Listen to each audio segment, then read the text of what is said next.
Welcome to the Voice of Retail podcast. My name is Michael LeBlanc, and I am your host. This podcast is produced in conjunction with Retail Council of Canada. Jim Okamura, welcome to the Voice of Retail podcast. How are you, my friend? Doing well. Thanks again. Nice to see you. Nice to see you. A couple of Canadians here in New York City at the CommerceNext Growth Show. So I saw you walking by. We were chitting and chatting. I said, hey, let's get you on the mic and catch up with you and what's going on in the retail practice and some of the global e-commerce work that we do together. And thanks for ad hoc sitting down with me here at the show. Yeah, always glad to have a chat. Well, let's start out with a little bit about yourself. I know you've actually been on the pod before, so just in case people missed it and or want to know more or don't know anything, who are you and what do you do for a living? Sure. Jim Okamura. I'm a partner at McMillan Doolittle as well as a co-founder of the Global E-Commerce Leaders Forum, which we have worked on together now for many years now, and certainly been a retail observer now for several decades. Originally started in Toronto and moved down to Chicago a couple of decades ago. Alberta boy, though. Yeah, right? yeah. Just in Alberta as of yesterday. So, went from the southern Alberta, the deep freeze to the depths or the heat wave here in New York. Yeah. But, again, long time, retail observer. And again, we've had many a conversation over the years around, what's happening in retail. So always good to chat. So talk about McMillan Doolittle for just a minute, because it's a very well-respected firm in the world of retail. And I love when you guys do store tours.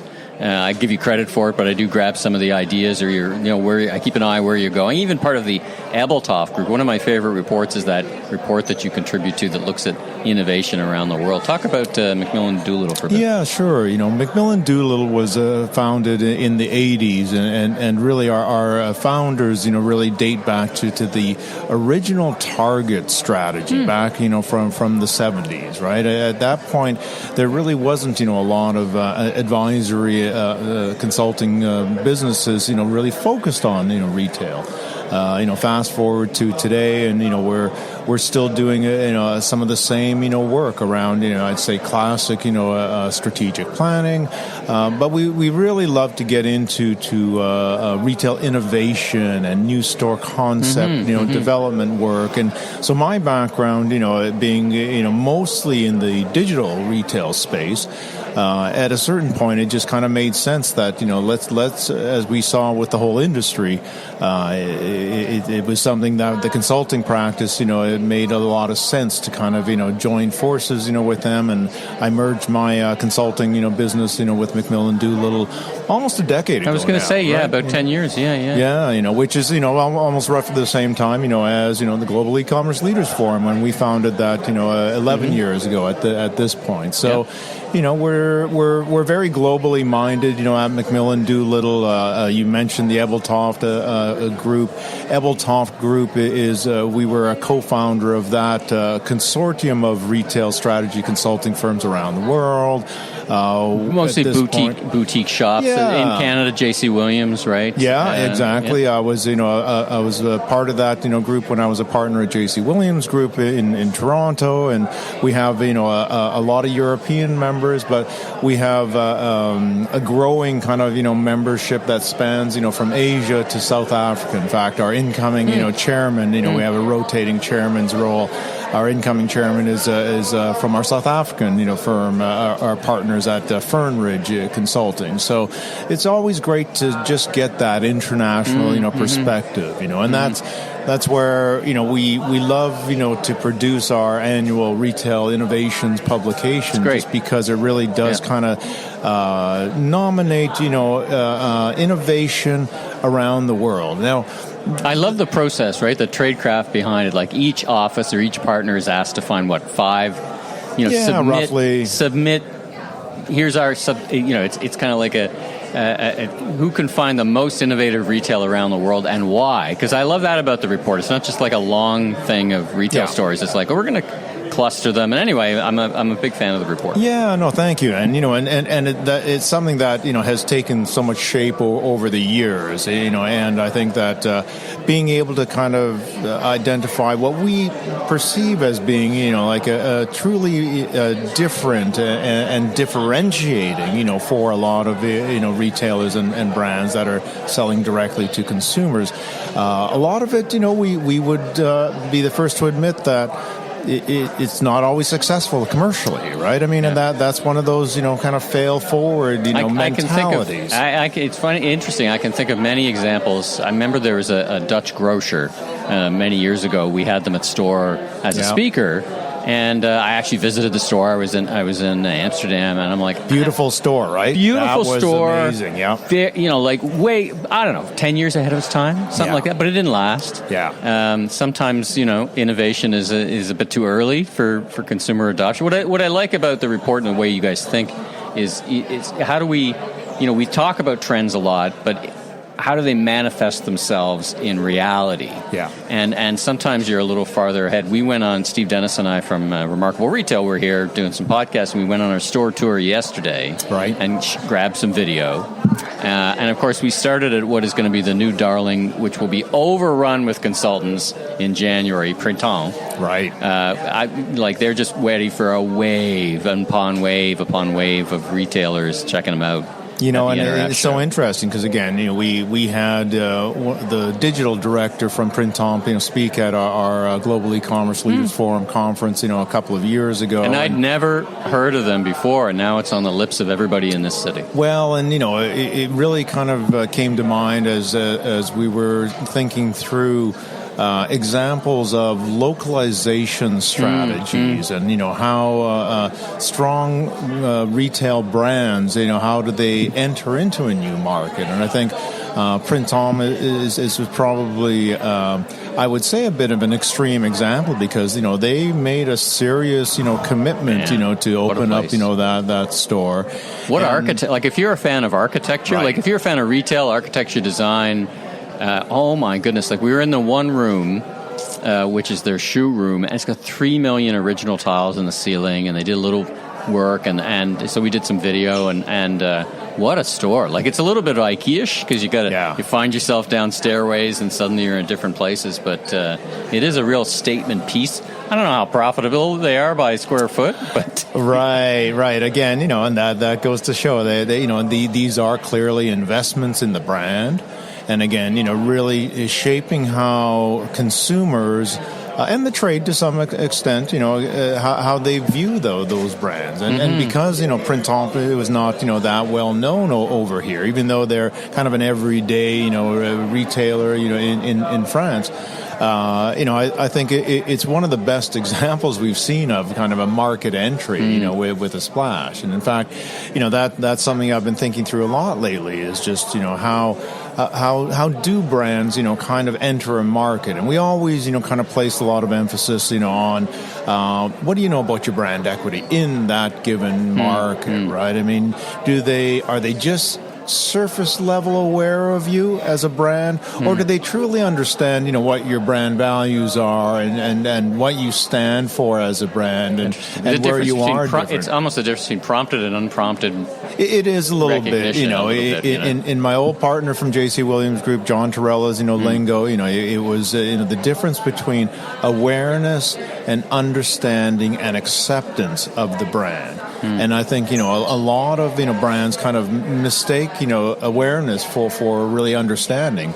And that can be a really big downfall. Again, just hearing, Avinash, who's now with Tapestry, talk about, again, how do you, again, really, invest your marketing money, wisely through again, not just, spraying and praying, but instead, really testing your way in to really optimize, and he was talking a lot about the creative side, which I thought, was really interesting. Yeah. So, and you talked about, we had the pleasure of having him and Punja from Coach for Remarkable Retail. So there's a plug for an episode coming up later in the summer. And I was very impressed. Very impressive pair. And he's talking about the incrementality of creative. Yes. And I remember my days, and you probably had the experiences like, here's the data, and they're like, I don't know if I believe you or not. Like that's how do we make that not a leap of faith that your testing is reflective, but how do we make it analytical? He really distills that down to exactly. A nice point. And just thinking of that, in the context of AI everything, right now. And again, one of the things he made, he said that made perfect sense is obviously leverage what is already out there. So just talking of the various digital platforms that may know a lot about any individual. And so, again, how do you really kind of take that into account, in some of those pre-testing that really, again, sharpens the spend, it really is, that we've talked about, marketing ROI for many years now. Sure. But, there's always been a squishiness factor, but, all the time. The attribution riddle, absolutely. Used to call it, right? Yeah, exactly. Now, one of the things, and kind of as a gateway to the next question, he was talking a lot about the role of culture to accept analytics or as an unlock, because I was saying, what are those key unlocks? Obviously, cloud computing, and I was going down the technological side. And he goes, yeah, all true, but two companies side by side, it's culture that will win and accepting that. And you did a lot of work in culture around digital. I mean, a lot of your practice is helping companies build teams. What you think? Whether it's omni-channel or whatever kind of term you want to use, we're still talking about it. Yeah. How do you think companies are faring these days in terms of integrating and what is it called, unified commerce, but from a cultural perspective? Are they still measuring the wrong things, or as always, it runs the full spectrum, right? But it's something that we've seen with so many companies that really didn't have that data and testing culture. We would really try to work hard at letting them define, what's the path for us to, again, create that culture. Again, Avinash talked about, how does he advise the HR team for kind of, helping instill that kind of, like a culture in the company. It's not going to happen, by accident. As you and I both know, we've seen so many companies that really didn't have that kind of, especially, if they didn't have that history as a retail, as, a company that sold directly, to the consumers. And now we see every, kind of branded manufacturer and so on, with their own, direct-to-consumer, initiatives. If they didn't have that kind of, history behind them, it is still hard to kind of, really instill that, not just within the marketing team, but it's all the way across. As we now know, so much of it is in those handoffs, in between, teams, and creating those kind of cross-functional, teams that really, again, will make sure the execution is going how it's supposed to be. And we know that the easy part is drawing it up, developing the plan. In a sense, the execution is always going to be that much, more difficult. So, in the data case, we've seen for so many years, you can have the hardest data, possible, but there's still going to be, some skeptics, so again, you can't just, present, data one time. You have to build up that body of evidence, over show time. Control group and show the scientific basis behind it. Exactly. So you've been out of Canada for a few years. Since you've been gone, Hudson's Bay has disappeared from the landscape. And I guess I wanted to talk to you a little bit about that as you kind of watched that happen from Chicago. It's just, what's your school of thought on that? Was that format savable? And is it a format that's viable? Like we have left a couple of retailers in Canada. There's lots of department store retailers, as we might call them. Printemps, I don't know if that's a department store or it's more like a mixed specialty store. Yeah. I don't know what you call that. In Canada, you've got Holtz and Simons, which I guess would fit in the traditional. I don't think Simons even likes being called a department store. They're more like a Printemps. But here in the U.S., Dillard's, Macy's, Nordstrom, Saks, all in trouble. Neiman Marcus, all. Maybe Dillard's is holding their head above water a little bit, but is it a format issue? Is this I guess the long way of asking a question is this just like all business models decay, and this without dramatic change was going to happen, and maybe is going to happen to everybody? My take on it is it certainly it is a format issue that we've seen this, I think, in too many markets, at least for the department stores as we know them, here in North America, let's say, right? I was just in Japan, last month, and again seeing kind of the Tokyo, department stores and how they operate, and again, it's all leased departments there, right? So, they're really providing the space, but each brand, is operating, their little, shop. Pulse is big on that. I mean, the beauty was big on that. Beauty in the Bay. kind of works. I have to think that that's one of the big underpinnings of the demise of department stores is the beauty category was the profit driver, right, and a fair bit of traffic driver. And now that's gone to the Ulta, and like we're sitting on top of a Blue Mercury, which is Macy's trying to adapt, and you've got of course Sephora and the Shoppers Drug Marts of the world carry a wide assembly. Like it feels like that profit engine is just gone. Now Blue Mercury is a good attempt, maybe too late. I don't know, but what do you think? You think it's? Yeah, that's a big role. Certainly the beauty. It's both within beauty and the apparel and accessories world. Just how fragmented all those categories really have become, and just how you see that I think with consumers and their own individual tastes and where they like to shop and buy their products. It's just there is no dominant format. I think, and we've been around retail long enough that we've seen the rise of the department stores at their peak. We've seen the rise of specialty retail. We saw the rise of category killers and big box. Exactly. Yeah. So again, certainly is a life cycle to I think all of these formats, and there's always going to be exceptions like a Simons who kind of bucks that trend and finds kind of that right formula. And so again, seeing some department stores in other countries still kind of thriving and still buzzy and having not impossible, right? Exactly. You know what I was thinking yesterday as we were walking through the volcanic hot air of New York City. It reminded me about the value of shopping centers in other parts of the world, and it's a thing you kind of lose track of. But when you go to the UAE, you go to other parts, you're a world traveler. It's hot. And these shopping malls serve, even in Vegas, man. Like you go to Vegas for the whole summer, Dallas, these cities, they're very hot. It's not pleasant to go walking down Main Street, but in the shopping malls, they have a big role, both safety. Yeah. I've always thought about that as an important role. They're safe generally, and they're air conditioned or heated. So I think there's life in shopping centers that we forget about. Well, days like today, it just reminds me. Right. Well, we see that in our work in the Mexican market, where again and it's not necessarily a heat thing. There it's really the shopping behavior of the consumers, where it's a family outing, right? To go to the mall, just as it used to be, here in North America. 30 years ago, yeah. But now again, our kids, they kind of go off and do their own thing. The families in Mexico, that is still a thing. They would still kind of go together to the mall, spend the whole day. So again, it's not a traffic issue. My kids are ordering on DoorDash, like a cast of characters show up at my door all the time. That's right. Like you could just go get, I want to get to global e-commerce in our current world and what's going on with GELF, but it just makes me think of a behavior that surprises me to this day.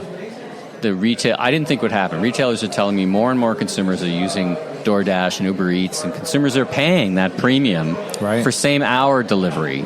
I didn't think that would happen. Consumers were so hardwired to only shop when it was free shipping from e-commerce. But now they're gone guardrail to guardrail. Now they're paying $9. Remember when you and I first started, it was like we could get money for shipping and handling, right? Remember those the salad days of that business?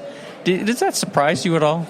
Yeah, a little bit, and yet I do think that that's somewhat of a generational shift, right? And I think we've seen that, I think, in even some of the demographics of, the DoorDash, customers, or even in my son's case, he's now delivering, for DoorDash, as a little side hustle himself, right? So I think just that acceptance of, it's okay to pay for that level of convenience, right? It has been much more accepted there, certainly compared to our generation or the Gen Xers, and so on. So I do think that it's just so commonplace now. So I always think that these are the things that consumer brands and retailers need to be, again, scanning the horizon, kind of looking at where the market is going. When will it kind of tip towards that, especially if they truly know their target consumer? What can they say about the where they will be